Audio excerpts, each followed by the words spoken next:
پاکستان وہ واحد ملک ہے جو دو قومی نظریہ کی بنیاد پر ماضی وجود میں آیا۔ اس کے علاوہ دنیا میں جتنے بھی آپ ممالک دیکھتے ہیں میپ کے اوپر جو ہے ان کی جو ہسٹری ہے وہ یا تو خطوں کی بنیاد پر ہے، کاسٹ کی بنیاد پر ہے، رنگ کی بنیاد پر ہے یا جغرافیائی حدود کی بنیاد پر ہے، لیکن پاکستان کا وجود جو ہے وہ آپ کو دو قومی نظریہ کی بنیاد پر جو ہے وہ آیا۔ جیسا کہ آپ جانتے ہیں کہ بر صغیر میں دو قومیں جو ہے وہ اکثریتی دو قومیں تھیں، ایک ہندو اور مسلمان تھے۔ تو ان کا جو رہن سہن تھا، بود و باش تھی، ثقافت تھی،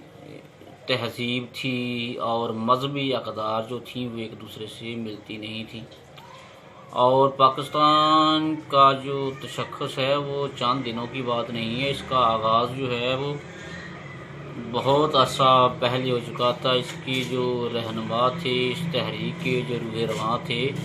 وہ اس کی جو ہسٹری ہے وہ سر سید احمد خان اور شاہ ولی اللہ سے ہوتے ہوئے جو ہے وہ قائد اعظم رحمۃ اللہ علیہ تک پہنچتی ہے،